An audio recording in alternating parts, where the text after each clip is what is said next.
internetda ham ko'p ko'rsatiladi-da, odamlar bizda birpasda boyib ketsa, qanaqadir bir sehrli tayoqcha bo'lsa-ki, shunday qilsang, bunday bo'lib ketsa degan ko'rsatadi-da shunaqa. Ishonib shunga juda ko'p tushib qolayotganlar bor. Undan tashqari, poxodim men orada so'rab ketaman, inson psixologiyasi, ya'ni bizda azartga kirib qoladi-da ba'zan. Bu azartga olib kelmaydimi? Azart emotsiyaga juda ham kuchli ta'sir qiladi. Shuni aytaman-da. Afsuski, va mass media, ommaviy axborot vositalari ko'proq shularni ko'rsatadi-da. Mana Forexda yoki boshqa 1x beta deylik yutgan odamlarni ko'rsatish shov-shuvga va tezroq axborot tarqaladi odamlar orasida. Holbuki 90% odamlar sekin-sekinlik bilan yashayapti shu millionga. Lekin shu bir oyda, bir yilda millionga erishgan odamni ko'rsatish ommaviy axborot vositalariga foydaliroq. Odamlar shuni, men ham shuni qila olaman deydi. Yo, u 1 milliondan birda endi u unaqa birdan erishgan aslida, lekin buni doimiy erishgan sifatida ko'rsatadi. Bu o'ziga yarasha anavda marketingda ularni, to'g'rimi? Shunaqa. Azimxo'ja tayyormi, bo'ldimi? Xorijga ishlashga chiqib ketayotgan. Yuridik jismoniy shaxslar masalan qo'polgan pakkaz boshlaydigan qoshida. Siz nima uchun qamoqda ushlangansiz? Vaqtinchalik tanaffus tushirish kerakmi? Hamma narsani ham ochiq oydin gapirib bo'lmaydi. Biz qilayotgan ishlarimiz, aytayotgan gaplarimizga mos kelsa, o'rtoqlar.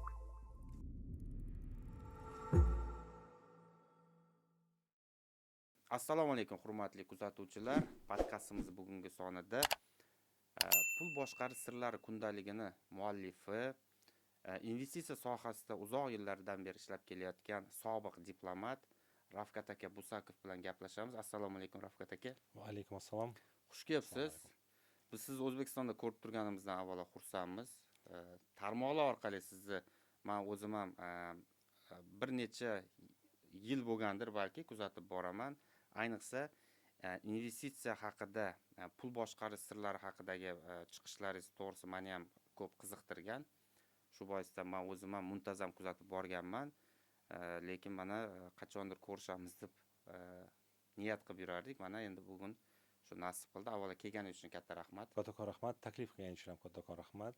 Xudo xolasa juda ham xursand bo'ldim. Rasul aka bilan podkast qilar ekanmiz. Men ham sizni ancha yildan beri kuzatib boraman. Yaponiya elchixonasida ishlagan paytlarimdan beri kuzatib boraman. Yo'q, qaysi yillar ishlagansiz Yaponiya elchixonasida? 2008da kirgan bo'lsam, dekabrda 2022-yilgacha ishlaganman. Demak, u paytlarda kuzatgan ekansiz. Shu paytlarda kuzatib, keyin Instagram rivojlanib ketgandan keyin obunachingiz bo'lganman. Yaxshi mavzularni ko'tarib chiqasiz. Shuning uchun har doim kuzatib boraman. Foydali, xalqqa foydali bo'lgan mavzular. Endi bugun ham asosiy bizning maqsadimiz, bizni kuzatayotgan odamlar o'tayotgan vaqtidan nimadir o'ziga foydali bir ma'lumot olsin, axborot olsin, kelajakda o'ziga to'g'ri yo'lda ishlashga yordam bersin degan bosh maqsadimiz bor. Shu boisdan o'ylaymanki, bugungi kuzatuvchilarning ham vaqti bekor ketmaydi. Gapimizni shundan boshlamoqchi edim. Mana investitsiya haqida oxirgi yillar juda ko'p chiqishlar bo'lyapti. Ayniqsa davlatimiz rahbari ham bu haqda ko'p chiqishlarda gapiradi. Hattoki ayrimlarimiz she'rlar aytib chiqdi bunga bag'ishlab. Ba'zilarni g'ashiga ham tegishni boshladi. Bu investitsiya degani, lekin mana oddiy uyda o'tirgan o'rtacha darajali daromad topadigan yoki aytsak qishloq xo'jaligi bilan ishlaydigan, ketmon bilan ishlaydigan odam ham buni eshitganda o'zi nimani tushunish kerak? Mana investitsiya deb aytayapmiz. Xo'p, sizni aytayotgan, siz ko'tarayotgan yo'nalishda buni odamlarga nima foydasi bor? Shundan boshlasak gap. Zo'r, yaxshi savol. Keyin investitsiyaga oydinlik kiritaylik. Investitsiya degani, ya'ni biz hammamiz tug'ilib institutni bitirganimizdan keyin vaqt-tem pul tizimida ishlaymiz. O'zimizni vaqtimizni pulga sotamiz. To'g'ri. Oylik ishlaymiz, ya'ni shu 9 dan 6 gacha. Vaqt-tem pul tizimi. Investitsiya bu pul-tem pul tizimi. Siz vaqtingizni sarflamaysiz, siz qayergadir sarmoya kiritib qo'yasiz va o'sha yerdan kelayotgan pul kelsa, sizning pulingiz pul ishlab chiqaradi. Mana bu investitsiya. Bu mana tadbirkorlar bo'ladi, biznes qilayotgan yo savdo qilayotgan shu savdogarni ishiga agar u to'g'ri olib boradigan bo'lsa, sherik sifatida pul berib qo'yish, ertaga shundan u foyda qilsa, shundan ulush olishmi? Shunday tushunamizmi? Bu ham bir turi. Bu shuni bitta turi bu. Uy sotib olsangiz, uni arendaga bersangiz, bu ham investitsiya turi. Mashina sotib olib arendaga bersangiz, bu ham investitsiya turi. Endi qarang. Xo'p, ba'zan uyda ham saqlaymiz-ku paypoqda pullarni, to'g'rimi? Yoki seyfda yo ana sandiqda bir joyga tiqib qo'yamiz. Uni ham investitsiya desak bo'ladimi? Yo'q, bu investitsiya emas. Bu pul yig'ilish. Inflyatsiya tufayli biz yutqizib qo'yamiz. Ya'ni pul ishlash kerak. Ha. Pul ishlasa investitsiya bo'ladi. Tursa investitsiya bo'lmaydi. Xo'p, afzalligi qanaqa shunda? Masalan, odamlar endi shunday o'ylaydi-ku, ba'zan ishonmaydi-da, men uni kimgadir berib qayergadir tikib qo'ysam-da, ertaga tushib qolsam, yaxshi uyda saqlaganim yaxshi degan qarash ham bor-da. Afsuski. Juda ham ko'p, tем более biz o'sha sobiq sovet davrida o'sganlar ko'proq qo'rqadi haqida berishga, chunki o'sha bilamiz M&M anaqalari, piramidalar. MMMdan boshlangan-da, 80-yillar. O'shaning uchun odamlar qo'rqib qolgan. Undan ko'ra yonim tursin, men ko'rib turib shu pullar deydi. Holbuki hozirgi rivojlangan davlatlarga qaraydigan bo'lsak, oddiy ishchi ham oyligini ma'lum bir qismini investitsiya qilib qo'ygan. Investitsiya qilib qo'ygani uchun ko'ngli xotirjamki, mana bu agar men ertaga sog'liq tufayli ishdan ketadigan bo'lsam, mana meni pul tizimga solib qo'ygan pullarim menga keladi. Xo'p, endi tushundim, u kelar ekan. Xo'p, odamlar xavotirga tushib qolgan deyapsiz. Demak, bunga yarasha asoslar bo'lganda ilgari, to'g'rimi? Undan tashqari, men esimda adashmasam 90-yillarning boshlarida hatto davlat obligatsiyalar chiqargan edi. Ana zayomlar deydimi, shunaqa biz ustiga pul qo'shib beramiz deb odamlar uylarini sotib olgan, qop-qop olganlar bor. Lekin shular adashmasam 2014 mi, 13-yillardami uni foizlari foyda tariqasida berildi, lekin arzimagan pul chiqdi. Juda ko'pchilikning nima deydi, hafsalasi pir bo'ldi bundan. Yillab saqlab yurganlar, ya'ni qo'pol aytganda, davlat bankiga ishonganlar ham yakunida o'zlari kutgan narsani olmadi-ku. Ya'ni asoslar yetarli. Xo'p, endi bugungi kunda shunaqa xavf, shunaqa xavotirlar yo'q deb aytsak bo'ladimi? Yo'q, albatta bor. Bor baribir. Albatta bor. Moliya sohasi eng ko'p mosheniklar bor soha hisoblanadi. Chunki aynan shu yerda yolg'onchi brokerlar bor, piramidalar bor. Bu yerda odamlarni aldash oson. Kesanga deydi, sen xuddi shunaqa investitsiya qilasan deymiz. Pulingni biz yillik deydi 100% ko'paytirib beramiz deydi. Yoki oylik 10% ko'paytirib beramiz deydi. Odam shunga uchadi. O Ahmadboy temasi, esizdami? Mana Toshkent viloyatida Chinozda bor edi Ahmadboy. 1 yilda misol uchun $1000 bersa, nima 2000-3000 qilib 1 yilda qaytaraman derdi. Juda bir ishonib bo'lmas darajadagi narsalarni va'da qilardi, bir vaqt berib ham yurdi. Men o'ylayman, O'zbekistonni bir katta pulni yig'ib oldi-da, nafaqat O'zbekiston, qo'shni davlatlardan ham yig'ib oldi. Lekin alal oqibat u ham sindi. Bu tajriba ham bor. Undan o'sha xavf bo'lmasligi uchun investitsiya qilishda nimaga e'tibor qilish kerak shunda? Avvalambor investitsiyani bilib olishimiz kerak. Xo'p. Bevosita investitsiya bor, bilvosita investitsiya bor. Shuni haqida ajratib olsak, keyin qayerga investitsiya qilishni bilamiz. Demak, bilvosita investitsiya bor, bevosita. Bevosita investitsiyaga boya aytib o'tgandek, uy-joy olasiz, qo'y, mol olib qo'yasiz. Bu ham investitsiya turi hisoblanadi. O'stirib keyin sotaman deysiz. Bu bevosita, ya'ni sizning ishtirokingiz bor. Uyni olib arendaga bersangiz, uyni remont qilish kerak boshidan, arendator ketsa, shunda siz qatnashasiz baribir. Sizni e'tiboringiz bor shu joyda. O'zingiz qarab yurishingiz kerak, vaqtingiz ketadi-da, xullas qarash kerak. Molga mol boqarib olib qo'yganman deydiganlar ham baribir molga nimadir olib qolsa sizga keladi gapir. Albatta. Nima qilaylik bu xalq kasal bo'lib qoladi. Siz qatnashasiz. Bu bevosita. Ikkinchisi bu bilvosita. Siz qatnashmayapsiz. Bilvosita degan tushuntiribmizki, orasida kimdir bor. Biznes bor, orasida inson bor, keyin siz bor. Mana bu yerda orasida turgan odam, ya'ni biznes boshliq bo'lishi mumkin. Yokida hozir Iman Investga, Way2ga o'xshagan boshqaruvchi bor. Siz pulingizni ularga topshirasiz. Bular arendaga beradimi, biznesga tikib foyda qiladimi, sizga hech kim kelmaydi oldingizga. Mayli arenda remont qilaylik demaydi. Oxir-oqibat sizga faqat dividend beradi. Bu ana aksionerlik jamiyatlari ichiga kiradi, sukuklar aksioner jamiyatlari kiradi va nima yana kiradi? Startup bizneslar. Endi hozir oxir vaqtda moda bo'ldi bu. Bu ham kiradi. Endi ichida shu 3 ta asosiy tur bo'lsa, startup bizneslar, aksionerlar va sukuk turlari. Sukuk turlari degani Way2 Invest bu sukuklarga kiradi. Uchalasi qaraydigan bo'lsak, eng qimmati startapga pul tikish. Deylik, xalqda pul bor. $1000 bor, investitsiya qilmoqchiman. Startaplarga, bizneslarga pul sololmaydi, chunki o'tga katta pul bilan kirish kerak. Kam pul bilan investitsiya qilish yo'llari kakras mana shu sukuk usullari, Iman Investga o'xshagan va aksiya fond bozoriga kirish. Ozgina mablag' bilan siz investor bo'la olasiz va u yerdagi siz o'sha kompaniyaga sherik bo'lganingiz uchun ular daromad qilsa sizga dividend sifatida pul to'laydi. O'zimizda ham bor bu tizim. Endi qarang, mana startaplar haqida gapiryapsiz, odamlar uni tasavvur qilib olish kerak. Masalan, misol tariqasida bormi? Qaysidir startapga kimdir boshlanishiga hammada 100% ishonch bo'lmaydi. Mana deb tikyapti. U Yurmayapti. keyinchalik yaxshi yurib ketgan. Masalan, mana bu Google bordir, katta hozir daromadga kirgan ana nimalar bor yoki Apple haqida gapirishadi, o'ziga yarasha tarixi bor. Va bugungi kunda ham biz kelajakda shu Apple darajasida yoki nima Tesla deydimi, hozir chiqqan-ku shunaqa nimalar. Dastlab uni taqdim qilganda ko'pchilik ishonmagandir, lekin kimlardir kichkina summada tikkan, lekin hozir katta bir ulush egasi bo'lib boryapti. Ya'ni biz O'zbekiston sharoitida ham turib, shu yerdan turib shu amalda misol tariqasida ko'ra olamizmi? Shunga o'xshash startaplarga tikib katta natijaga erishish mumkin bo'lgan. Albatta. Faqat bitta narsa bilib olishimiz kerak, investitsiyada fond bozoriga investitsiya qilmoqchi bo'lsangiz, u yerga kirgan kompaniya ko'pincha startap bo'lmaydi. Ya'ni IPO orqali fond bozoriga kirish uchun 1 yildan 3 yilgacha sizni tekshiradi buxgalteriyangiz. Ma'lum bir tayyorgarlik kerak. Demak, startap undan oldin bo'ladi, xususiy kompaniya paytida. Xo'p. Fond bozoriga kirganda уже ma'lum bir tajribaga ega katta kompaniya bo'lib fond bozoriga kirib keladi. Demak, siz o'sha fond bozoriga kirib kelish jarayoni IPO deyiladi. O'sha paytda buni sal chuqurroq tushuntirish kerak. O'sha paytda kirsangiz, kompaniya bozorga kirayotgan paytda kirib olganingiz uchun arzon narxda olishingiz mumkin kompaniya. Aksiyalarni arzonroq olasiz. Eng birinchi bo'lib kirasiz. Tanimaydi. Lekin endi u kelajakda qanchalik muvaffaqiyat qozonadi, qozonmaydi, uni qanaqadir indikatori bormi tekshirib olish oldin? Risklari bor. Juda ham risklari bor va o'sha 3 yil tekshiriladi davoman IPO tekshirish va underwriterlar tekshiradi. Shu paytda uni otchetlari chiqadi. Qancha pul ishlatdi, marketingga qancha daromad qilyapti undan oldingi yillari, hammasi otchetlar chiqqani uchun biz investorlar buni tekshira olamiz.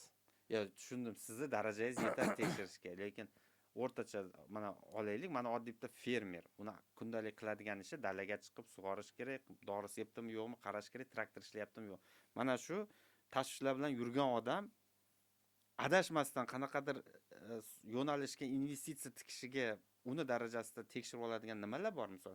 Nimasiga qarab bilib olsa bo'ladi? Xuddi shunaqa umuman investitsiya tushunmayman. Men otchetlarni ham o'qishni bilmayman, lekin men ham pulimni investitsiya qilmoqchiman deydigan insonlar juda ham ko'p. Va ular uchun ETFlar bor.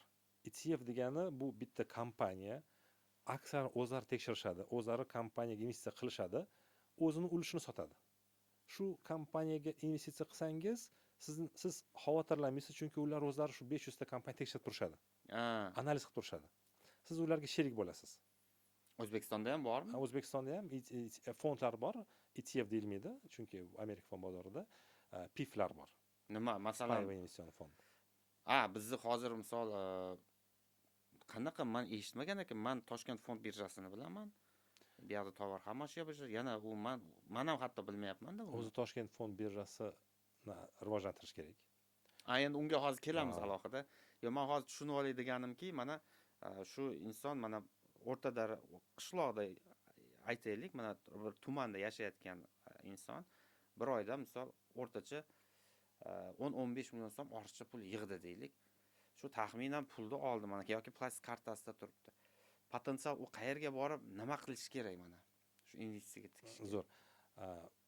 Eng riski kam yo'nalish bu hozir O'zbekiston fond birjasi emas, sukuklar, Iman Invest, Way2 kabilarga investitsiya qilib qo'yish. Ular nima qiladi?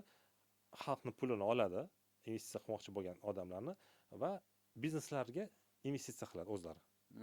U yerdan kelayotgan daromad bilan sizlar bilan bo'lishadi xalq bilan. O'shaning ichida startaplar ham bor-a? Ichida startaplari bor, ichida ko'chmas mulk fondlari bor. Ya'ni ularning bilimi bor va investorlarning pulini aylantira oladi. Bu zamonaviy ko'rinish ekanda, endi bizda hozir puli bor odamlar ko'p, mana shu trend bo'lib ketdi. Qurilayotgan yangi uylardan uy olib qo'yadi, ijaraga qo'yib, pulini har oyda olib yuraveradi. Eng oson oddiy ko'rinishi shu, ko'pchilik tushunib olgan nima yo'nalish. Eng xavfsiz, eng riski kam hisoblanadi. Men uy olib qo'yay, kelajakda menga uy ham qoladi. Ungacha bolam katta bo'lguncha arendaga berib turaman degan fikr. Amerika fond birjasi, ya'ni men investitsiya qilayotgan fond birjada xuddi shunaqa REIT fondlar bor. Eng qizig'i. Siz uy olishingiz uchun O'zbekistonda deylik kamida $40,000, $50,000 uy olishingiz kerak, lekin sizda hozir $500 bor. niyat bor. Hmm. Shu $500 ham Amerika fond bozorida ko'chmas mulk fondlari bo'lgani uchun risk darajasi bir xil. Ular nima qiladi? Katta fond ko'p uylar olib qo'ygan, Hmm. shu uylarni arendaga beradi. Hmm. Arendadagi pulni investor bilan bo'lishadi. Ha. Shu yerdan turib u yoqqa pul tikish mumkinmi, investitsiya qilish mumkinmi? Investitsiya qilish mumkin broker orqali. Bormi bizda shunaqa Ha, brokerlar? shunaqa brokerlar bor, litsenziyaga ham ega va ular orqali investitsiya qilsangiz, bilasizki, litsenziyaga ega broker bo'lgani uchun bu piramida emas, yolg'on emas.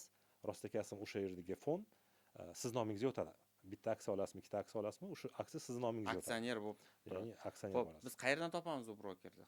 Qayerda o'tiribdi u odam? U broker IBKR broker bo'ladi hozirgi kunda. Freedom Finance broker bor edi, hozir yopildi. Amerika fond birjasiga dostуп. Bitta IBKRda hozir bor. Ya'ni litsenziyaga ega O'zbekistonda. Yo'q, uni tushundim, nomini aytyapsiz. Misol, men aytyapman-ku, mana 10-15 million puli bor odam Toshkentda qaysi Oybek metro bekatiga kelib tushadimi yo Hamza metroga, Novzaga borish kerakmi? Shunga o'xshashda, masalan, yo uni qayerdadir adreslari bormi? Nima qilib topish kerak uni? Broker kel tushuntiramiz. Broker sifrovoy bo'ladi. Ha, Joyi yo'q. uni joyi Va yo'q. siz havola orqali kirasiz, registratsiya qilasiz, pul solishni boshlaysiz. Qaysi havola? Shu IBKR o'zining havolasi bor. Ya'ni IBKR deb Google'da kirsa chiqadi. Ha, chiqadi. Aldanib qolmaydimi? O'zbekchasi ham bormi? Tushunib oladimi? Aldanib qolish oson. Ha, aldanib qolish Afsuski, oson, ha? Brokerlar hozirgi afsuski moshinliklar ko'pki, nomi bir xil boshida tochkadan keyin ikki harf o'zgartirib qo'yadi-da, siz shu brokerda kirib qolasiz. Interfeys ham o'xshaydi ichiga kirsangiz, lekin aldanib qolish oson. O'shaning uchun qiyin tekshirish ekanda, endi Ravkat aka hozir qiyin ekan.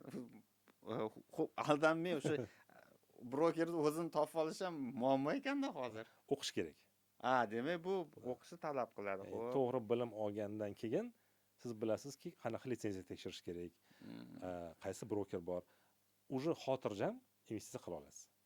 Ha, demak baribir o'qishga bizda bor uni Bilim olish kerak. Shunaqa o'qishlar bor va ko'p investitsiyani o'rgatadigan o'qishlar bor. Qarang, endi mana kundalik yoki oylik daromad topib, ma'lum bir me'yorda oylik olib yurgan odam, davlat ishida ishlayotgan yoki boshqa xususiy nimada ishlayotganlar bordir. U demak, investitsiya qilaman desa, o'sha daromadidan ma'lum bir foizini yig'ib qilish kerak bo'ladi-da. Xo'p, hozir bizning O'zbekiston sharoitida buni qanchalik amalga oshirish mumkin? Hammaga tavsiya qilaman, oylikni olishi bilan investitsiyaga ajratilgan pul boshida ajratish kerak. Oy oxirida qolsa ajrataman desa, odatda qolmaydi.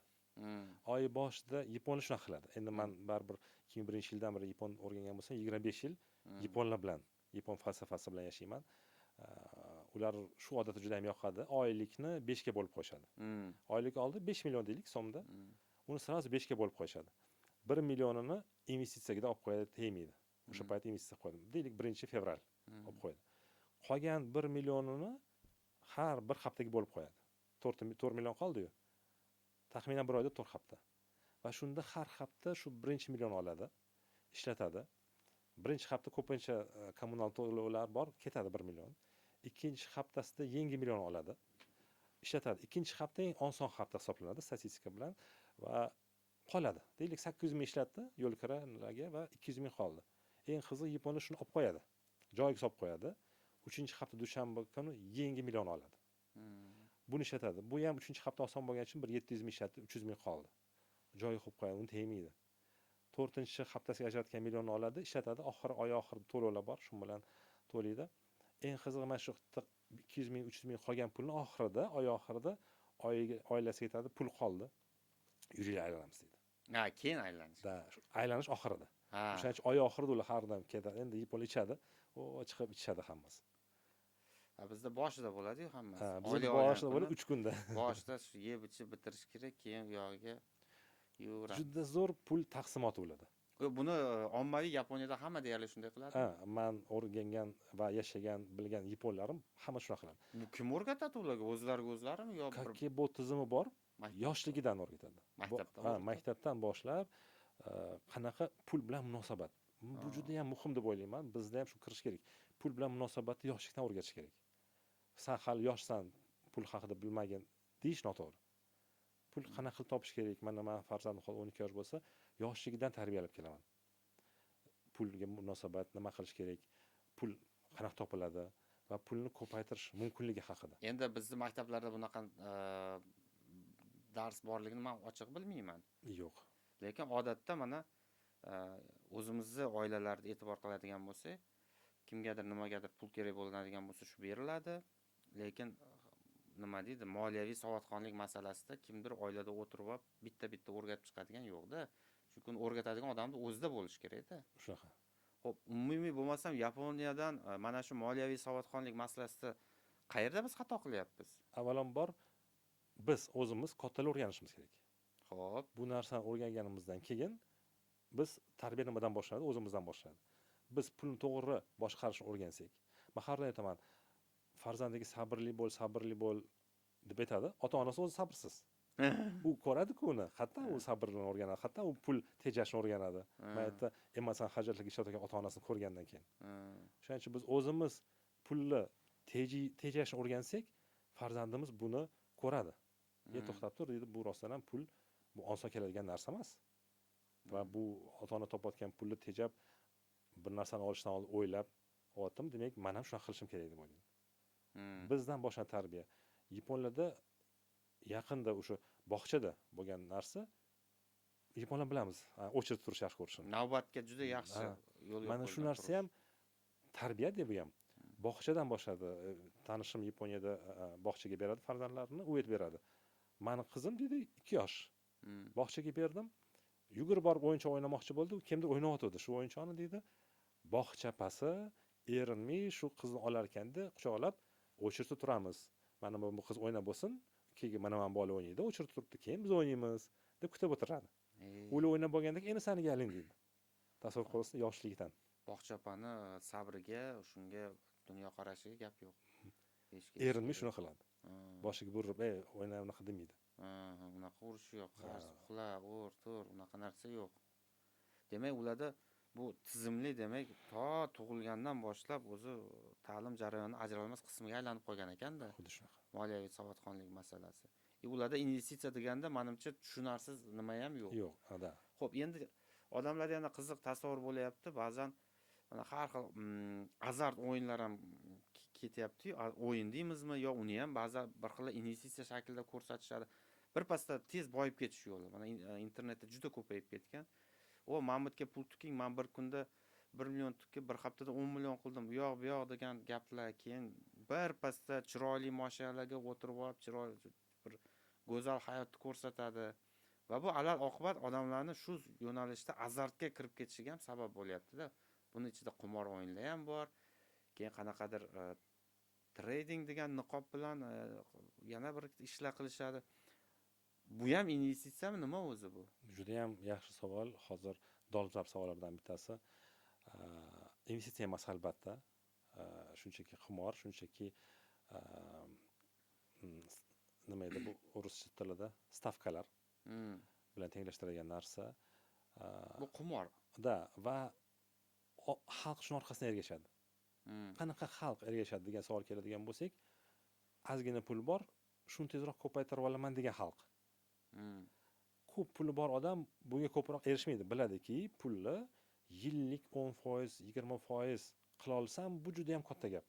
Puli bor odamlar bilan gaplashsangiz, ular ham shunaqa deydi. Yillik 15% zo'r deydi.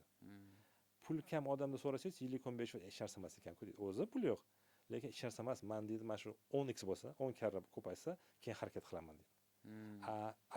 Shu qimor stavkalar shuni abishat qiladi. Puling tez ko'payadi. Bu ularga yoqadi, oxiri shu peshan ter bilan topgan $1000 bo'ladi, $500 shaqa soladi, kuyadi. Unda hozir ishonch bilan aytsa bo'ladimi? Pulingni bir yilda bir necha barobar ko'paytirib berishni va'da qilayotgan nimaki bor, u 100% tuzoq, unga ishonma. Mif. Aniq, a? Mana bunaqa narsa bor. Startaplar bor. Agar biznesga tik, meni biznesim o'sishi mumkin. Uni inkor qilib bo'lmaydi. Rostdan biznes otishi mumkin, zo'r. Tim bo'li hozir sun'iy intellekt rivojlanayotgan paytda zo'r ko'tariladi. Lekin biznes emas. Mana bunaqa narsa bor, investitsiya sohasi. Sen aksiya sotib olar ekansan, bir oydan keyin sen $1000, $10,000 bo'lib qoladi desa, bu mif. Bu mif. Bunga ishonish mumkin emas. Yoki menga pul ber, ya'ni qo'shimcha odam olib kelsang, sening puling tezroq ko'payadi, bu ham mif. Ya'ni oxir-oqibat kasodga uchraydigan yo'l. Oxir-oqibat o'sha qo'rqish kerak. Ya'ni men negadir shuni har doim aytaman, Forexda deylik 5% odamgina daromad qila oladi, 95% zarar ko'radi odamlar desam, nima deb o'ylaydi odamlar? Men o'sha 5% kiraman deb o'ylaydi. Va Siz hamma ham shunaqa deb shug'ullanadi deb o'ylaydi. o'ylaydi. Aytadi, yo'q, o'zini o'ylaydi. O'zini O'shanga men o'ylashadiki, kiraman o'sha "Ya, 5%. dostoyin" deydi. Men o'sha 5% kiraman deydi. Men 95% emasman deydi. Hech kim o'zini men 95% man qila olmayman demaydi-da. Men qila olaman deydi. O'sha 5% kiraman, omadliman deydi. Oxir oqibat u 95% bo'lib qoladi. Pul yo'qotadi. Ravkat aka, siz qachondan aynan oylik ish haqingizdan tashqari daromad qilishda investitsiya boshqa yo'nalishda ham qilishim kerak ekan degan qarorga kelgansiz va nima sababdan siz o'zingiz shu investitsiya sohasiga o'zingizni urdingiz? Nima sizni turtki bo'ldi? Shuni gapirib beringchi. Avvalambor investitsiyaga birinchi qadamlarimni o'sha 2007-yil Yaponiya grantini yutib Yaponiyaga bordim. Kyoto shahrida o'qishni boshladim. O'sha yerda Sumino Hideo degan kishi sharqshunoslikda o'qiydiganlar uni tanirdi, shlyappada yurardi har doim. O'zbekistonda yashardi. U O'zbekistonda yashab, yapon filologiyasiga kelib aytdiki, kim yapon tilini yaxshi biladi va o'zbek tilini yaxshi biladi. Siz filologiya bo'yicha o'qigansiz. Filologiya bo'yicha. Keyin mani aytishdi. Rafqat Busakov oldiga borasizlar. U keldi, menga o'zbek tilini o'rgating dedi. Men ularga o'zbek tilini o'rgatishni boshladim yarim yil. Men grantga tayyorlanaman. Zadno. Shu bilan grant yutgandan keyin ketaman Kyoto shahriga grant yutdim desam, birinchi zo'r yaxshiligi yaponlar juda skromli, oddiy yuradi. Oddiy plashda, Kyotoda uyim bor. Kyotoda uyim bor, o'sha qilib borib yashagin, nima qilasan, общежитиеda yashab dedilar. U xodim boy ekanlar deb o'yladim. Kyotoning uyiga kirsam, rostdan ham o'sha eng qimmat rayonida uchastkalar bor ekan. Hech kim yo'q. Bitta o'zim yashadim. Endi sen ichmaysan, chekmaysan, o'sha uyga qarab tursan, men ishonaman deb bekor turibdi uy. Yashadim. Butun o'qish payti o'sha yerda yashadim. Bu birinchi yaxshiliklari. Keyin keldilar Yaponiyaga, aytdilarki, "Sani stipendiya yaxshi. Unda $1700 olardim stipendiyada. Shu pulni sen hozir yoshlik qilib ishlab yuborsang bo'ladi." Chunki Yaponiyada hamma narsa qimmat. Uni olaman, buni olaman deysan. Keyin undan ko'ra men qanaqa qilib boy bo'lganimni aytib beraman. Va aytib berdilar. Ular ko'proq o'sha fond Yaponiya fond bozorida ko'chmas mulk fondlariga investitsiya qilardilar. O'shanda mana shu yo'l qilgin, bu senga pul ko'paytirib beradi. Ular o'sha ko'chmas mulk orqali pul ko'paytirgan. Birinchi qadamlarim shundan boshlangan. O'rganib, keyin albatta oyiga birinchi boshlanishiga qancha summa investitsiya qilgansiz? $200, $300. Har oyda $200-300 shu $200 investitsiyaga ajratib borardingiz. Har oy $200-300 Bu investitsiya qilardim. uzluksiz davom etganmi? Yo'q, shu bilan men Yaponiyadan grant tugadi, shu bilan ketishim kerak bo'lgan. Qancha vaqt edi bu grantingiz? 1 yillik grant. Demak, 1 yil davomida siz investitsiya qilib turdingiz. Ko'p bo'lmadi. Prosta men tajriba orttirdim. Xo'p, yaxshi. Qancha taxminan investitsiya qildingiz o'sha paytda? Yo'q, u $1000 ga 1200 mi shunaqa bor. Taxminan shunaqa bo'ldi. Ko'paygani oxir oqibat ozgina ko'paydi. Foyda ham yo'q, unaqa dividend ham bir marta berdim yoki yo'qmi. Asosiysi qadamlar. Siz o'shani o'rgandingiz, tajriba bo'ldi. Brokerni o'rgandim, qanaqa broker orqali kirishi, narxlarni qanaqa ko'rish kerakligini, fundamental tahlil, hozir novostilarni o'qishi, hammasi yapon tilida. Shu bilan yoshlik qilib biz keldik O'zbekistonga 2008-yil elchixonaga kirdim va oylikni olib yana ishlatishni boshladim har doimgidek. Endi oyligingiz olasiz, to'liq ishlatib yuborasiz har. Hamma kabi ishlatiladi. Oy oxirida keyin yana oylik tezroq kelsa edi deb baribir o'tish kerak hamma shundan. Menimcha mashina olgandirsiz siz ham mashina. Birinchi uy kelganda o'sha yerdan investitsiya qilgan pulimga esimda oyimga stiralli mashina olib berganman. Keldim, oyim mana stiralli mashinaga pul, o'sha pul edi. Shu bilan yana pul ishlatishni boshladik. Bir marta juda ham yaxshi saboq bo'ldi.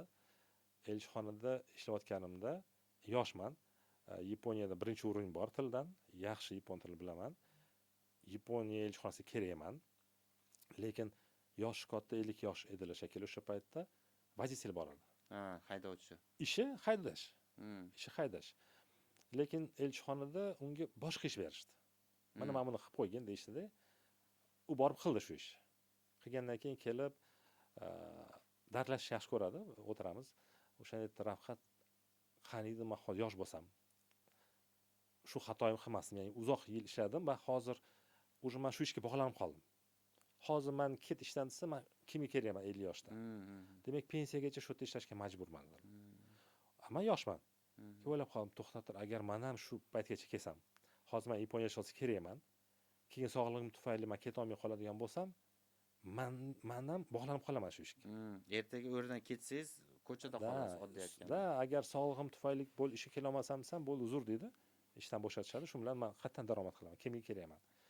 O'sha turtki bo'ldi. Eslashni boshladim. Nima yo'llari bor o'zi.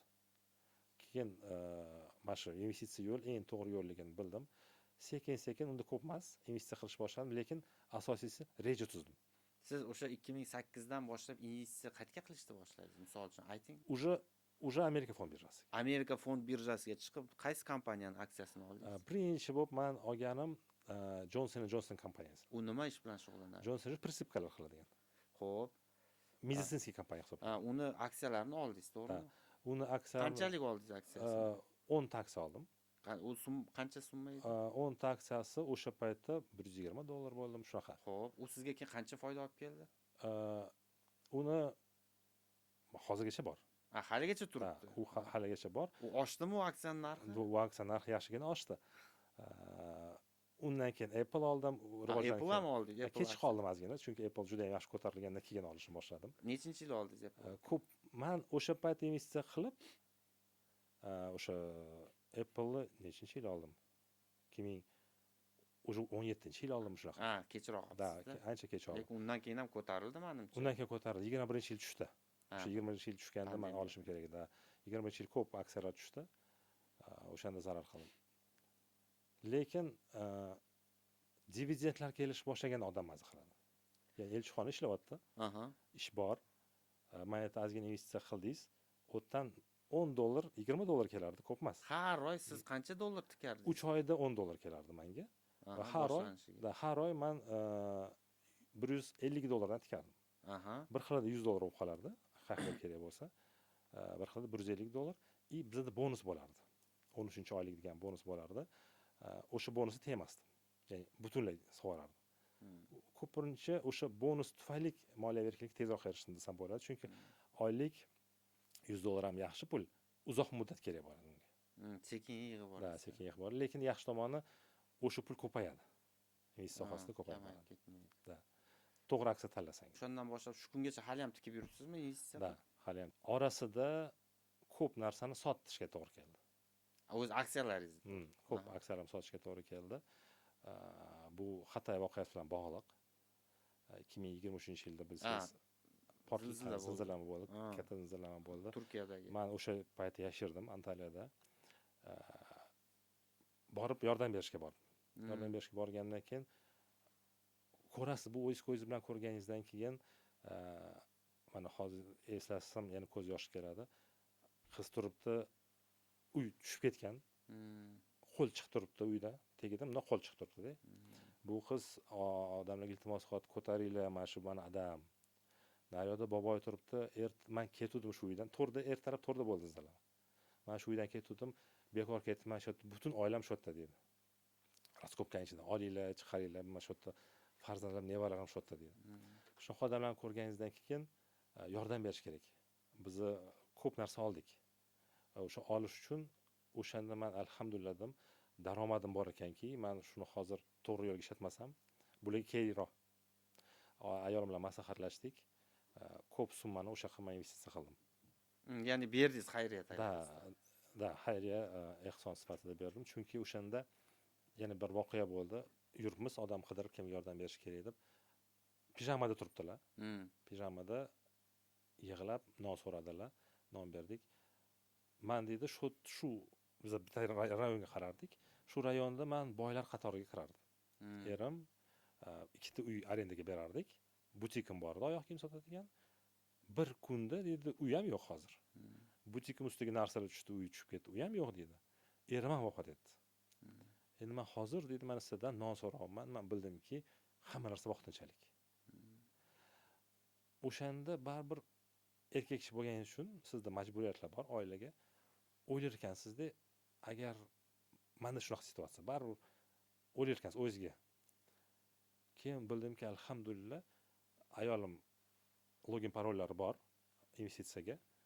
Menga nimadir bo'lib qolsa, uyimiz buzilib nimadir bo'lib qolsa ham, mendan chetdan daromad kelib turar ekan. Mana bu passiv daromadning eng zo'r tomoni. Siz nimadir bo'lib qolsa, oila boquvchisiga qorozdan qaynashga pul kelib turadi. Mana bu xotirjamlik beradi. O'shaning uchun o'yladim, odamlar shuni o'rganish kerak. Mana shuni hozir men pul topolmay ishlayapman emas, hozir shu puldan ozgina qismini ajratib investitsiya qilib qo'y. Menga nimadir bo'lib qolsa, men yerdan pul kelishni boshlaydi. Bolalariga, o'ziga kelib Kelajak turadi. uchun. Bizda endi odamlar an'anaviy buni kelajakda shu pensiyaga yetib olsam, pensiya kelib turadi deb o'ylaydi-da. Ya'ni bu pensiya emas-da. Bu ya'ni o'zini kelajakdagi oladigan shu pulini o'zi qo'li bilan yaratish yo'lida. Faqat bu ham siz yig'ib qo'ygan pulingiz ham turaveradi. Siz ustidagi foydasini olib turasiz-da. Yig'ilgan pulni ham istalgan vaqtda olib chiqib ketishingiz mumkin. Xuddi shunaqa. Ko'p mana degan pensiya bu antimotivator. Bu motivatsiyani o'ldiradi. Motivatsiyani o'ldiradigan pensiya. Ya'ni hozir men ishlab turib, bir amallab oxir pensiyam chiqadi, 2 million, 3 million chiqadi, yashayman. Bu sizning hozirgi pulingizni saqlab qo'yib ko'paytirishga antimotivatsiya bo'ladi. Motivatsiya yo'q. Chunki pensiya chiqishdan oldin bu yangi o'zi kirish, yangi tizim pensiya. 1900-yil kirdi, aniq eslolmayman. Undan oldin pensiya yo'q edi. Undan oldin odam o'ylardi, men 60 yoshga borsam, kuchim qolmaydi, sog'lig'im qolmaydi. Unda nimaga yashayman? Demak, hozirgi pulimni men investitsiya qilib borishim kerakki, oxir-oqibat menga nimadir oqib turish kerak. O'shanda motivatsiya kuchli bo'lgan odam. Ravkat aka, ikkita asosiy masala menimcha qolganligi ham bo'lsa, birinchi so'ramoqchi bo'lganim, O'zbekiston fond bozoriga pul tikkanmiz yo'qmi, investitsiya qilganmiz? Faqat O'zbek Telekom. O'zbek Telekom hali ham bormi? Hali ham bor. Aksionersiz shu. Da, aksioner. Xo'p, qanday baholaysiz uni? Nimaga aynan O'zbek Telekom? Qanchaga yetsa bo'ladi yo'qmi bilmayman. Afsuski fond bozori, Toshkent fond bozori qanchaga baholaysiz desam, likvidlik yo'qligi uchun hozirgi zamonda, ya'ni hozirgi paytda pul ko'paytirish yo'li emas deb o'ylayman. Endi bu sizning shaxsiy fikringiz. Bu men shaxsiy fikrim. Masalan, men ham shunday aytishim mumkin. Toshkent fond bozorida barqaror bir qaysidir yo'nalishda aksiya olib, shunga qo'rqmay tiksang, ertaga foyda olib keladi degan ishonch misol menda ham yo'q. Shunaqa. Nima bilan bog'liq uning sababi? Men nima deyman? O'zi davlatni iqtisodiyotini rivojlantirish 3 ta asosiy ustuni bor. Xo'p, Biznesmenlar, xalq va hukumat. Xo'p. Uchalasini iqtisodiyotini eng zo'r rivojlantirish, ya'ni uchalasining manfaati bor joy va iqtisodiyotni eng zo'r rivojlantirgan joy bu fond bozori. Xo'p. Ya'ni biznesmenlar kirib keladi fond bozoriga. Nima uchun? Investitsiya olish uchun. Endi biznesmen bitta dona investor qidirmaydi 100 mingga, millionga. Aksiyasi million taksiya chiqarib $1 sotsa, 1 million srazu keladi. Oson. Pul olish. Demak, biznesmenlar kirib keladi. Biznesmenlar kirib kelayotganda fond bozorining zo'r tarafi bor. Hamma narsa ochiq-oydin va shaffof bo'lishi kerak. Buxgalteriyasi shaffof bo'lishi kerak. Ko'radi. Demak, Kim o'syapti, tushyapti. nechta molini sotdi. Mol sotgandan keyin qancha daromad qildi va qancha daromad qilgandan keyin necha pulini marketingga ishlatadi, necha pulini kreditga, hattoki bankdan kredit olishgacha ko'rinadi. Va shu hamma ma'lumot ko'rilgandan keyin davlatga zo'r-ku, ya'ni hamma kompaniya to'liq soliq to'laydi. Ochiq shaffof ko'rinadi. Ochiq shaffof bo'lgani uchun soliqlar byudjetga borib tushadi. Davlat foyda qilyapti. Xalq. Xalq mashhurda men hozir 5 million topolman, 100 ming, 200 ming haqiqiy investitsiya qilib turgan paytda mana bu yerda kompaniya deylik, Murad Buildings, Korzinka deylik, Golden House kabi yaxshi kompaniyalar kirib kelsa fond bozoriga. Deydi, men Murad Buildings uyini ola olmayapman, deydi, mayli 100 ming turadi. Lekin men akasi 10 ming so'mga, 20 ming so'mga investitsiya qila olar ekanman shu aksiyasining egasi. Aksiyasi egasi bo'laman. Murod aka zo'r rivojlantiradi, yaxshi uylar quradi. O'sgan sari mening 10 so'mim keyin nima bo'ladi? 100 so'm bo'ladi, 1000 so'm bo'ladi. O'sish mumkin. Bu Murod aka, Murad Building nima, misol tariqasida ketyapti o'rtoqlar, yana u reklama o'ylamaydi. Reklama. Любой kompaniya deylik. Shunaqa. Va oxir-oqibat nimaga olib keladi? Xalq foyda qilyapti, pullarini to'g'ri yo'l bilan ko'paytiryapti. Birja regulyator tomonidan kontrol olgani uchun xalq spokойно, xotirjam. Bu piramida emas. Va hamma narsani o'sha yerga pul katta aylanayotganligi uchun iqtisodiyot rivojlanyapti. O'zi bizda o'sha davlat ishtirokidagi korxonalardan tashqari mustaqil yo yuridik shaxs yo jismoniy shaxs mendagi mustaqil tadbirkorlar o'zlari bir aksiyasi bilan kirgani bormi fond bozorida? Qidirib ko'rish kerak. Lekin aksariyat davlat ishtirokidagi shu banklar, katta kompaniyalar deyarli davlatnikida ko'proq. O'shaning uchun nima eng katta savol, qanaqa qilib bu tizimni rivojlantirish kerak. Chunki bu tizim rivojlantirib yuborsa, ichida ko'p pul aylanadi va Shuni iqtisodiyot aytaman. rivojlanadi. Ha. Bu iqtisodiyot uchun zo'r, byudjet uchun zo'r. Hozir juda ham yaxshi qilishdi IPO, xalqchil IPO chiqarishdi, 1 yilmi, 2 yil bo'lib qoldi. Yaxshi harakat qilishdi, lekin xalq kirgandan keyin fond bozoriga likvidlik yo'q edi. Qimirlamayapti pul. 10 ming so'm bilan kirdi, 20 ming so'm bilan kirdi, hali ham 20 ming so'm. Men o'zi oddiy savolda mana hozir biz bilamiz odamlarning qo'lida bor pul bor, bir xil bankka berishga ham xohlamaydi, uyda saqlaydiganlar va hokazo. Lekin buni umumiy odamlarni qurayotgan uylari, qilayotgan to'ylari misolida va hokazo olayotgan mashinalar misolida bilsa bo'ladi, bor demak pul o'ziga yarasha. Lekin Toshkent fond bozorida likvidlik past deyapmiz. Nima qilib turibdi bu fond bozori? Agarki bunaqa bo'lmasa, necha yil bo'ldi buni ochilganiga? Struktura bor. Oddiy savolda va u fond bozor qanday shu paytgacha unda fond bozori sifatida maqom bilan yashayapti? Kimning hisobiga yashayapti? Qanday yashayapti? Bu g'alati savollarda. Aslida fond bozorining o'zi o'shani tashkil qilib bergan davrani o'zi ham yashash kerak-ku nimanidir hisobiga. Bu qiziq.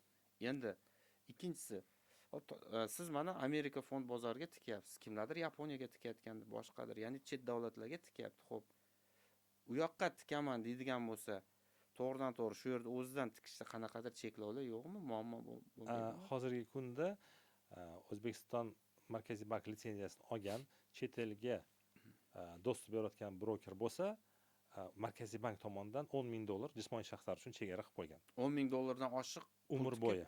Umr bo'yi. To есть men misol uchun hozir o'sha Apple kompaniyasining aksiyasini olmoqchi bo'lsam, umrim davomida maksimum bu yilga 5 ming dollarni olsam, kelasi yil yana 5 ming dollar olaman. Bo'ldi, undan yo'q hech qanaqa chegara bor. Nima uchun bu qo'yilgan? Men o'ylaymanki, tashqariga pul chiqib ketmasin. Davlat tomonidan, Markaziy bankdan odamlar bilimsizligi tufayli mana shu forex kabilarga uchraydi-yu va ko'p pul tashqariga chiqib ketadi davlatdan. Bu pulni kontrol qilish maqsadida bu endi Markaziy banki siyosati. Pulni kontrol qilish kerak. Lekin biz uchrashuv qilamiz Markaziy banklar bilan, shuni bu investitsiya. Ya'ni siz Apple kompaniyasini sotib olsangiz 10 ming dollarga, ertaga bu 20 ming dollar bo'ladi va bu xalq, ya'ni O'zbekiston va fuqarosi bo'lgani uchun bu O'zbekistonda ishlatadi shu pulni. 10 ming chiqardi, 20 ming olib kirdi. Bu yaxshi. Ya bo'lmasam o'zimizni fond bozori bir likvidligini oshirib qo'yish kerak. Yoki bunisi, yoki bunisi. Endi so'm va dollar farqi bor. Investitsiya qilayotganingizda Amerika fond bozoriga siz dollarda investitsiya qilasiz. Bu birinchi yutuq. Dollar turishini o'zi ham inflyatsiya tufayli yutib boradi so'mni. Ikkinchi, dollarda ko'paysa sotsangiz dollarda sotasiz. Bu kelishgan dollarda bo'ladi. Kelishgan dollar. Xo'p. Demak, bu yerda asosiy masala bo'lyapti, o'sha fond bozorini rivojlantirish masalasiga jiddiyroq e'tibor qaratish kerak. Odamlarni o'sha ichki rezerv kuchi turibdi, lekin shuni to'g'ri yo'naltira olmayapmiz. Bu demak o'ziga yarasha jiddiy tizimli muammoda. Buni o'sha vakolatli organlar yaxshilab o'ylash kerak. Prezidentimiz ham har yig'ilishda qanaqa yana ichki zaxiralar bor, boshqa uni yo'naltirish kerak deydi. Mana shuni o'zi ham bir katta imkoniyat. Bu juda ham zo'r iqtisodiyot uchun. Kapital bozori rivojlantirish degan agentlik bor edi. Men Oliy Majlisda ishlaganimda esimda, o'sha aynan byudjeti taqsimotida shu agentlikni rivojlanishi, uni loyihalari uchun juda kam summa ajratilgan ekanda. Bir yil esimda, endi 2021-yilgi byudjetda adashmasam ko'rdi. O'shanda bizning sobiq hamkasbimiz Doniyor G'aniyev iqtisodchi edi. Shu Doniyor qattiq ko'tardi shu masalani. Nimaga fond bozorini rivojlantirgan agentlikka bunaqa kam pul ajratyapmiz? Bu katta pul olib keladigan yo'nalish-ku. Bunga ko'paytiraylik deb rosa to'polon qilganda men boshqa tushunmaganman. Keyin menga tushuntirib berishdi. Keyin harakat qilib yurib uni oshirgandik-da. Afsuski, keyingi yillar mana shu fond bozorini rivojlantiradigan agentlik hozir bilmayman qanaqa ahvolda. Uni rahbari ham bir chetda o'qib kelgan bir yaxshi kadr edi. Hozir u nima ish qilyapti? Xullas, bundan bir necha yil oldin menda ham bir katta umidlar paydo bo'lganda, shu soha yaxshi ekan, har oyda daromad topib yurganda, oylikdan ozgina shu yerga tashlab kelsa, ertaga o'ziga yo bola chaqasiga pul kelib turadigan joy ekan bu deb bir umidlar paydo bo'lganda, hozir u umidlar endi negadir so'nib qoldi-da. Afsuski. Va mana kichik biznesni olib qaraydigan bo'lsak, kichik biznes ham fond bozoriga kirib katta investitsiya torta oladi. Deylik odam magazin ochdi. Lekin u 60 ta filial ochmoqchi. Niyati zo'r. tizimni ham biladi, tizimcha zo'r. Mablag'i yo'q. Shu mablag'i investor qidirgandan ko'ra, buxgalteriyasi to'g'ri shaffof qilib fond bozoriga kirsin, aksiya chiqarsin, 10 ming so'mdan bo'ladi, 20 ming so'mdan sotsin, mana mablag'. O'sha mablag' orqali u filiallar ocha oladi. Filial ochgan sari o'ziga ham yaxshi. Ya'ni biz shu orqali kichik biznesni ham rivojlantira olamiz. Biz hozir hamma o'sha rivojlanishi bankda imtiyozli kreditga qaratib qo'yganmiz. Qayerga uchrashuvga borma, boshqa qilma, tadbirkorlik qilaman desa, menga kredit bersin deydi. Yana ustiga imtiyozli qilib bersa yaxshi bo'lardi dedi. Va eng qiziq bilasizmi? Ravkat aka qanaqa oxirgi yillarda mana shu jinoyat kodeksida 168, 167 ga moddalar borda, bu talon-toroj va firibgarlik. Aynan banklardan kredit olib javobgar bo'lib ketayotgan juda ko'p odamlar borda. Ya'ni mana bu fond bozoriga qo'yib beradigan bo'lsa, ana pul topaman degan tadbirkor bankka ham borib o'tirmas ekanda. Shunda o'zi investor topadi, davlatdan pul ham so'ramaydi, o'zini faqat o'zini o'zi ta'minlaydi. Demak, bu yerda mana nimani tartibli joyiga qo'yib qo'yish kerak, bo'ldi, chegaralarda aniq. Zo'r gap. Mana shu tartibda joyiga qo'yib qo'ysa, fond bozor o'z-o'zidan rivojlanishi kerak. Buni faqat kontrol qilib turish kerak. Ya'ni buzish kerak emas ichini. Yo'q, hozir men tushunmayapman. Shunda nima bu fond bozorini rivojlanmasligidan manfaatdorlik bormi shunda? Nimaga bu bo'lmayapti? Kimga qolamayapti? Biza bu mavzu haqida men hech narsa deya olmayman. Yo'q, tushunmasdim. Faqat bitta zo'r taklif bor. Xo'p, nima ekan? Davlat shu fond bozori rivojlanishi uchun boshida qanaqa soliq imtiyozlarini qilib qo'ysa, kompaniya kirib kelsin. Chunki prozrachniy bo'ladi, shaffof bo'ladi buxgalteriyasi. Ko'proq biznesmenlar ham shundan qo'rqadi. Endi xudo xolasa nasib o'ylaylikka hamma to'g'ri ishlayapti. Lekin baribir qo'rqadi. Shaffof bo'lsa, odamlar nima qilish boshlaydi? Kompaniya kirish boshlaydi. Nalog to'lamas ekanman deydi o'tda. Katta kompaniyalar kirgandan keyin mayda kompaniya aytadiki, "Qatta pul?" To'xtab tur, katta kompaniya bekor kirmadi u kompaniyaga. Bekor kirmadi fond bozoriga deydi, ular kiradi. Ma'lum bir muddatgacha imtiyozlar bersa, soliq imtiyozlari xalq kirib kelish boshlaydi. Xalq kirib kelish boshlasa, mana bu tizim ishlashni boshlaydi. Buni to'xtatib bo'lmaydi. Zo'r ishlaydi, chunki xalq qarasa kompaniyalar bor. Kirsam 1 so'm, 2 so'm bo'lar ekan deydi. Va bu tizim xudo xohlasa, men o'ylayman 2030-yilgacha O'zbekiston fond bozori rivojlanishi kerak. Hozirga bitta bizda hozircha yagona Toshkent fond birjasi deyiladi. Boshqalari ham yana bo'lishi mumkin, alternativ, ya'ni. Yo'q, o'zi davlatda bitta dona bo'lgan yaxshi har doim. Aslida shunaqa, lekin amaliyotda bitta davlat ichida bir nechtalari ham borlar. Bor. Amerikada bor, Rossiyada ikkita birja bor edi, Sankt-Peterburg, Moskva. Endi Sankt-Peterburg yopildi. Moskva qoldi. Aytgancha, Rossiyada ham 2000-yilgacha fond birjasi rivojlanmagan edi. Hozirgi kunda shunaqa katta likvidlik bor, shunaqa katta dividendlar berishyaptiki, hattoki chet ellik odamlar investitsiya qilyapti Rossiya fond birjasiga. Biz ham shu darajaga yetdik. O'zbekiston zo'r kompaniyalar bor. Mana shu fond bozori orqali rivojlansa, odamlar to'xtab tur, mana bu zo'r kompaniya bor ekan, chet eldan kirish boshlaydi. Bu yaxshi instrument bo'lar ekan, faqat buni aniq bir tizimli o'ylab ko'rish kerak. Kimlargadir yoqmayotgan, xolamayotgan bo'lsa, demak, uni o'zgartirish kerak. Bu yaxshi imkoniyat bo'ladi juda. Keyin yana so'ramoqchi bo'lgan, mana forex haqida juda ko'p gap ketadi-da. Bu forex o'zi nima? Forexga pul tikish ham bu investitsiya deb qarasa bo'ladimi, yo'qmi? Zo'r savol. Forexni ko'proq trading adashtirishadi. Trading forex bilan bog'liq bo'lib qolgan, afsuski. Shuni hozir bu boshqa. Hozir shuni aniqlashtirib olish kerak. Trading, trade so'zidan olingan bo'lib, savdoga kiradi va buni xomashyo birjasida savdo qilsangiz ham trading bo'ladi. Fond birjasida, ya'ni aksiyalarda savdo qilsangiz ham trading bo'ladi va forexda u ham trading. Afsuski O'zbekiston kirib kelayotganda forex kirib kelib trading so'zi ishlatgani uchun odamlar trading bu forex deb o'ylaydi. Bo'lib qoldi. Holbuki aksiyani ham bir kun olib ertasi kuni sotsangiz, u ham tradingga kiradi, olib sotishga kiradi. Endi forex ichiga kiradigan bo'lsak, forexda CFD kontraktlar, ya'ni siz olgan valyutangiz, forex so'zi valyuta birjasi, olgan valyutangiz siz nomingizga o'tmaydi. Contract for difference, ya'ni narx o'ynashiga kontrakt tuzasiz. Narxi tushishi. Bu stavka bilan bir xil. Narx ko'tarilsa, men o'ylagandek ko'tarilsa, meni foydam, men o'ylagandan tushib ketsa, meni zararim degan kontrakt tuzasiz. Bu kontrakt spot bo'ladi, ya'ni nomingizga o'tadi shu kontrakt.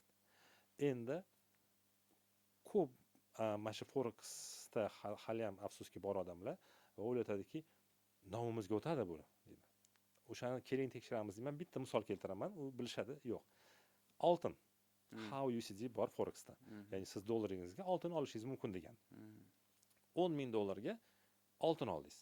Hozir plicholar, marja ular tushunadi, aytganlar, ular ishlatilmaydi. Ya'ni qo'shimcha qarz olmayapsiz. Hmm. $10,000 oltin oldingiz. O'sha $10,000 loyiq siz lotni ochdingiz va oltin oldingiz. Narx sizga qarshi yurdi. Siz ko'tariladingiz, u pastga qarab ketdi. $10,000 oltin qiymati, ya'ni $10,000 tugashi bilan bozor sizni chiqarib yuboradimi desam, ha deydi. Qani oltin siz uni oldingiz-ku. U siz nomingizga o'tishi kerak edi, siz aytishingiz bo'yicha. U sizni chiqarib yuborish kerak emasdi. Nima chiqarib yubordi desam, ha rostdan ham deydi. Ana shundan bilsa bo'ladi. Fond bozorida esa aksiyalarda oltin fondlari bor. GLD kabilar. Siz oltin olasiz va sizni nomingizga rostdan ham investitsiya qilgan pulingizga nisbatan o'sha unsiyasi nomingizga o'tadi, oltin unsiyalari. Jismoniy unsiyalar. Ha. O'sha zararga kirib ketganingizda ham u siz nomingizda turaveradi. Shunaqa. Va siz Qachondir yana foydaga kirishi mumkin. Va siz xuddi shunaqa 10 mingga oldingiz deylik, uni. Forexda emas, anaqa aksiya fond bozorida. Oldingiz u -9,000 bo'ldi, -0 bo'lsa ham, u sizni oltiningiz bo'lgani uchun sizni hech kim chiqarib yubormaydi. Bu sizni oltiningiz, xuddi uy olgandek. Ha, ertaga u ko'tarilishi ham mumkin. Ertaga 0 dan boshlab yana ko'tarilsa, siz yana daromadga kirasiz. Ha. Farqi. Bu xotirjamlik beradi. Siz nomingizga o'tgani uchun, siz uni sotmagunicha u siz nomingizda bo'lganligi uchun sizga xotirjamlik beradi. Mana shuning uchun xalq aytaman, investitsiya qilinglar. Peshan teringlar bilan topgan pullarni hozir tez ko'paytiraman deb ishlatib yuborasizlar. Noto'g'ri joyga investitsiya qilib qo'yasiz, investitsiya deb o'ylab qilib qo'yasizlar, oxiri kuyasizlar, ikkinchi qilmayman deysizlar. Shu bilan qachon pullar ko'payadi? Undan ko'ra mana shu yo'lni yoki Toshkent fond birjasi rivojlansa, Toshkent fond birjasi yoki rivojlanguncha Amerika fond birjasi investitsiya qilib turinglar. Ikkinchi savol keladi, $10,000 chegara bor-ku deydi. Zo'r deyman, siz hozir nechta pul investitsiya qilmoqchisiz desam, har oy $100 dan deydi.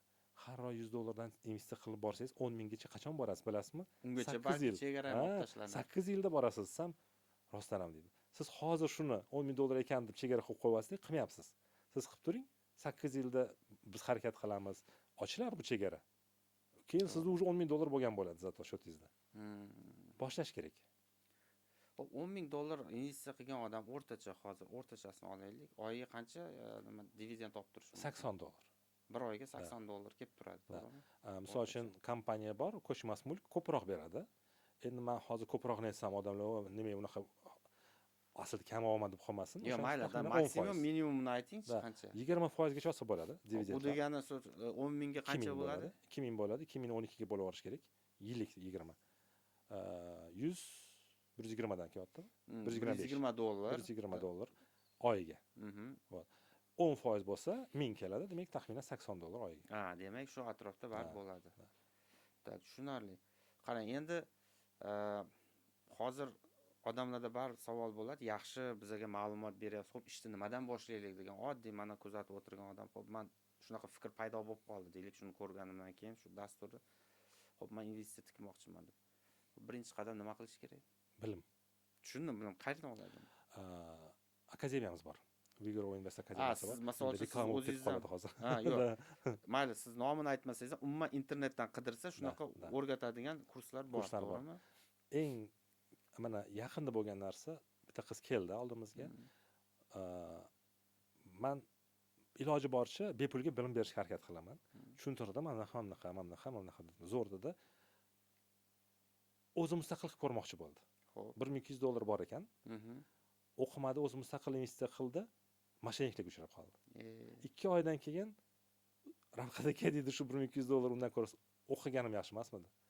Ozginasiga o'qirdim, qolganini men investitsiya qilardim, ko'payardim. Men bildim deb o'ylab aldashib qoldim. O'shaning uchun ya'ni to'g'ri qadam bosish uchun birinchi bilim olish kerak. Chunki moliya sohasida afsuski ko'p mashinliklar bor. Bir muvaffaqiyatli misol ham ayting-da endi. O'qib investitsiya qilgan. Ha, o'qibmi, shu pul tikib mana. Ko'p. Bizning akademiyamiz 4000 tadan ortiq odam o'qidi va ular bugungi kunda уже passiv daromad olishmoqda. Amerika fond birjasidan da.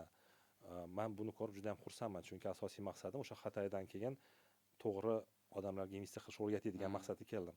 Va shu yo'lda alhamdulillah ketyapman hozir. Va ulardan oxirgisi deylik Denov shahrida yashaydigan opamiz. 60 yosh. 60 yoshmadilar. Keldilar o'qishga. Butun Denovga qarshisin deydilar. Sen deydi uyda o'tiradigan ayol, sen ozgina biznesing bor, nima qilasan u investitsiyaga aralashib? U mashinliklar o'tdi, bormadida men adasidan, ya'ni eradan faqat ruxsat so'radim. Chunki ixlos qildim, bilaman, bu men uchun emas, kelajak farzandlarim uchun, nevaralarim uchun xosin pul, hozir ozgina pulim bor, to'g'ri joyga sarmoyani mana Ravqat aka o'rgatar ekanlar deb niyat qilib, ishonasizmi, uzuklarni sotib, oltinlarini. Siz menga faqat ruxsat bersangiz, pul bermang. O'zim investitsiya qilaman deb kelibdilar. Xo'p. Bir oy o'qidilar.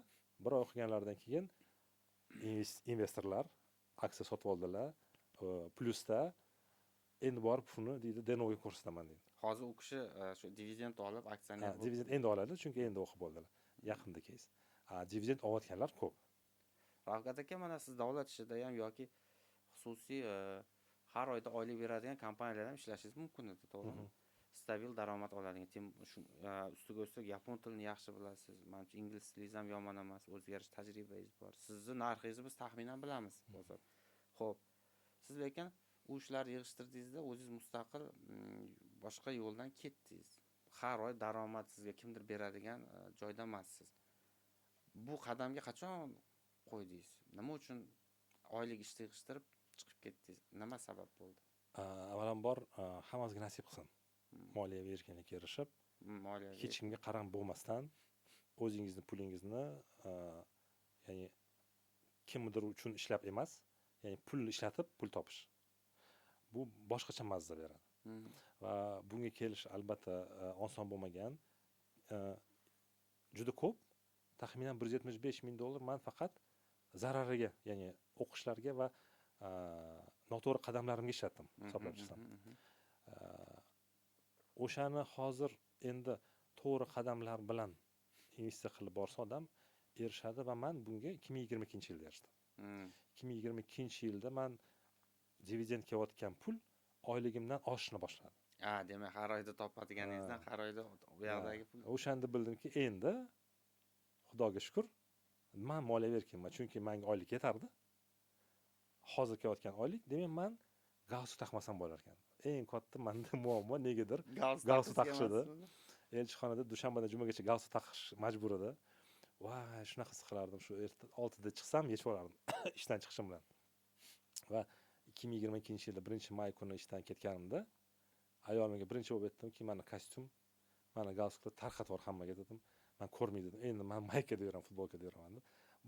Bir yil taxminan men anaqa o'zimga kelishni boshladim. Demak, o'zingiz o'sha tikkan investitsiyangiz hisobidan kelayotgan foydadan yashayapsiz. Da, alhamdulillah. Keyin Turkiyadan uy oldingiz yo ijaradamisiz? Uy oldik. Demak, Turkiyadan uy olgan odam, demak, mana o'zbekistonlik taxminan tasavvur qilishingiz mumkin, investitsiya hisobidan qanday foyda olish mumkin. Va sizniki ana nima, o'zingiz bilvosita sohaga tikkansiz investitsiya, ya'ni har kuni o'zingiz remont qilib yo mol boqib ustida turishingiz shart emas, o'zingiz qatnashmingiz, tikib qo'ygansiz, ishingizni qilib, damda olib yuraverasiz, pul kelib turaveradi oddiy aytganda. Xuddi shunaqa. Endi uyda mayli, faqat Antaliyada, chunki Yaponiyada ham bor uy. Yaponiyada ham uyingiz bor. Gapirmasa bo'ladi. Gapirib qo'ydingiz, lekin bu joylarni kesmaymiz. Xullas, o'rtacha tasavvur qilyapsizlar, mana oylik ishda ishlab mana shunday darajaga kelish mumkin ekan. Demak, buni imkoniyatlari qanaqa? Eng qizig'i, hozirgi kunda mashinam yo'q. Va mashina olmoqchiman-da, $175,000 mashina. Bilasizmi, qanaqa xayol kelar ekan investitsiya qilganingizdan keyin? Shuni men investitsiyadan to'xtatishim kerak-ku pulni. Agar men $175,000 ga hozir o'sha mashina oladigan bo'lsam, qanchalik zarar, u menga qimmatga tushyapti deb o'ylar ekan odam. Chunki $175,000 naryoqda keyingi yil menga $225,000 bo'lardi. Tursa. Bu yoqda $175,000 keyingi yil уже $150,000 bo'ladi. Narxi tushadi mashinani. Undan keyingi yil $130,000 bo'ladi. Anariga menga $300,000 ga yaqinlashib qoladi. Shunaqa fikrlaydigan bo'lib qolar ekan odam. Keyin to'xtab tur, menga bu выгоднami? Oxir-oqibat men 2 yildan keyin sotaman. O'zbekistonda yashasam 2 oy yashayman. Sotsam невыгодно. Ya'ni bu menga hozir to'g'ri kelmaydi. Sizcha katta bir boshqacha mashina olmoqchi bo'lgan ekansiz-da, 175 minglik bo'lsa. Balki arzonroq olishim kerakdir. Qanaqa mashina edi? XM. Yaxshi.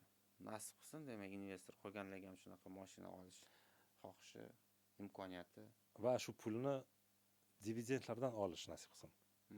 Oylikdan olish bilan dividenddan olish farqi shunda. Menda 2013-yil amakim zo'r dars berdi, ular Belgiya fuqarolari. когда ruscha aytdilar, qachonki san dividendga narsa olishni boshlasang, shunda san boysan. Qachonki san oyligingdan olsan, demak san hozir aktiv kelib turgan puldan olsan, san boymaysan. $300 bo'lsa ham san notebookingni dividenddan olgin, boshqacha fikringiz to'xtab tur, men bunga ishlamadim. $300 uchun men hech narsa qilmadim.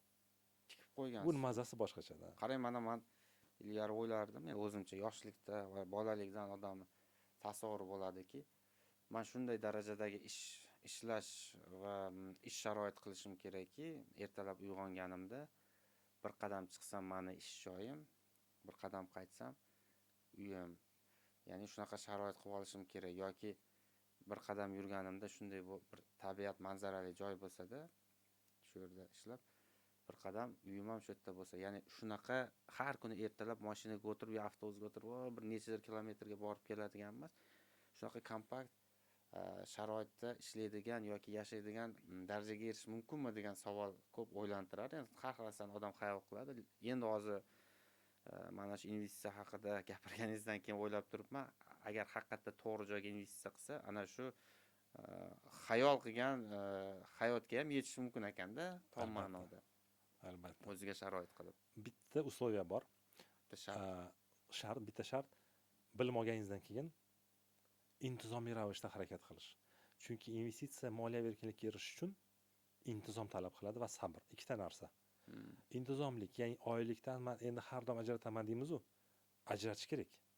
Keyingi oy bo'ladi, mayli, bu oy to'y bor, undan keyingi oy yo'q, bo'lmaydi. Intizomli ravishda bu pul meniki emas deb o'ylash kerak. Investitsiya qilib borish kerak. Va sabr nima kerak?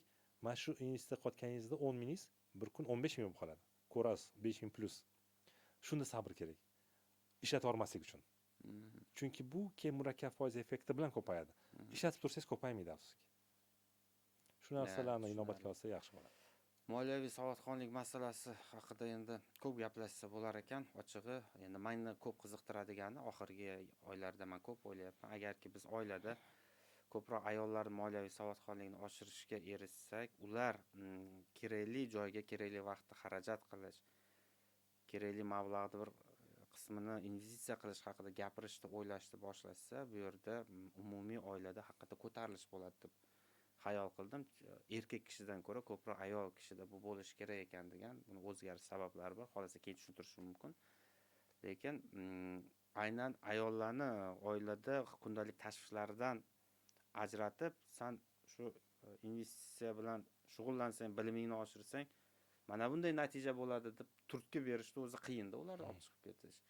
Sizda bormi qanaqadir unikal formula? Shunga erisha olsak? Bor. Xo'p, Bor, shu formula bor. Xudo xolasa, darsda ham ayol kishi ko'proq o'qiydi. Aytgancha siz gapingizni qo'llab-quvvatlayman va qo'shilaman. Ayol kishi moliyaviy savodxonlikka ega bo'lib, investitsiyani asl mohiyatini tushungan ayol erdan kelayotgan pulni emotsional xarajatlar qilmaydi. Emotsional xarajatni misolini keltirib keting. Emotsional xarajatlar, men nimadir xohladim, men shuni oldim degan. Men palto xohlab qoldim, palto oldim. Hozir ana Instagramda ko'p ko'rsatadi-ku, trendda nima kiyim chiqib ketsa, shuni albatta olish kerak. Yoki chetdan nimadir kirsa, shuni albatta olish kerak, kiyib ko'rish kerak bir kunga bo'lsa ham, lekin u katta xarajat talab qiladi. Bu xarajat avvalambor men aytam, pul topib shu xarajatdan ko'ra odam o'ylaydiki, men o'quvchilarim aytgan gapi. Hozir menga pul erim beryapti, oldin shu pulni korzinkaga chiqib chatib yuborardim. Endi hozir o'ylayman, to'xtab tur, investitsiya qilib qo'y. Bu ertaga ko'proq pul olib keladi. Mana shunaqa o'qigan ayol kishilar ko'paysa, baraka bo'lish boshlaydi. Eri ham qo'rqmay ayoliga pul beradiki, ertaga bu pul ko'payib keladi oilasiga. Eng qizig'i, biz o'zimizning o'sha turmushimizdagi bid'at deydimi, xurofat, xullas shunaqa gaplar bor-ku, ana to'y qiladigan bo'lsa 40 ta tog'ora qil, latta ol, boshqa qil, lekin hech narsaga u kerak emas. Bir ishlatmaysam, lekin shuni qilish kerak degan qarashlar bor. Juda katta xarajat qilib tashlaydigan nima, tabiiy ravishda shu jarayonlarda ham kamayishga olib kelar ekanda bu o'zgarishga. Fikrlash o'zgaradi chunki. Ravkat aka, endi men o'zimni qiziqtirgan narsalar haqida so'rashga harakat qildim. Balki qolib ketgani bordir. Endi ko'p gaplashishimiz mumkin. Hali nasib qilsa siz bilan bu mavzuda yana ko'p muloqot qilamiz, lekin bari vaqt chegaralangan. Shu boisdan men so'ra olmay qolgan nimadir masala bo'lsa-ki, siz buni aytib qo'yishim kerak edi deb qolib ketgan joyi bo'lsa, sizga mana hozir imkoniyat. Marhamat, yetkazib qo'ysangiz, shu bilan keyin yakunlaymiz.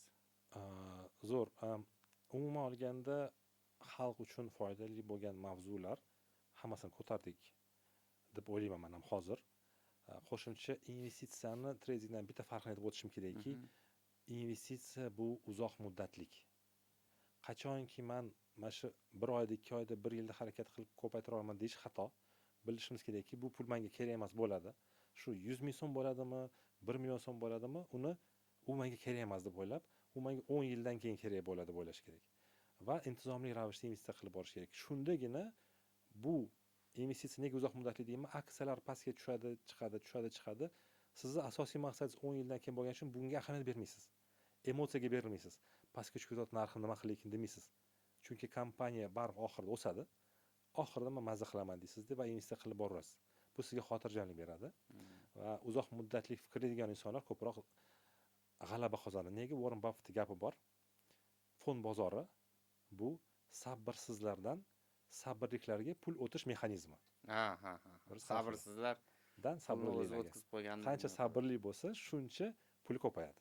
Tushunarli. Katta rahmat, Ravkat aka. Biz ishlaringizga rivoj barokat tilaymiz. Yaxshi g'oyalar, yaxshi ishlarni boshida turibsiz. Umid qilamizki, to'g'ri ma'noda investitsiya qila oladigan, shuni tushunadigan bizning yurtdoshlarimiz, vatandoshlar ko'payib boradi va yana umidimiz balki bizni bu chiqishlarimizni, ko'rsatuvimizni mas'ul vakolatli idoraning vakillari ham ko'rib qolar, eshitib qolar. Biz nima demoqchi bo'ldik, bizning gapimiz asl mohiyatini tushunib, O'zbekistondagi mana shu fond bozori muhitini yaxshilash yo'lida unga nima xalaqit berayotgan bo'lsa, o'shalarni to'g'rilashga to'g'ri xulosa qilib oladi deb hisoblaymiz. Aytmoqchi bo'lgan gaplarimiz, qilmoqchi bo'lgan ishlarimizga doim mos kelsin. Sog' salomat bo'linglar. Katta rahmat. Sog' bo'ling. Rahmat kattakon, sog' bo'ling. Xorijga ishlashga chiqib ketayotgan Yuridik jismoniy shaxslar, masalan, qo'pollik pakkasi boshqaruv boshida. siz nima uchun qamoqda ushlangansiz? Vaqtinchalik tanaffus qilish kerak. Biz hamma narsani ham ochiq oydin gapirib bo'lmaydi. Qilayotgan ishlarimiz, aytayotgan gaplarimizga mos kelsin, o'rtoqlar.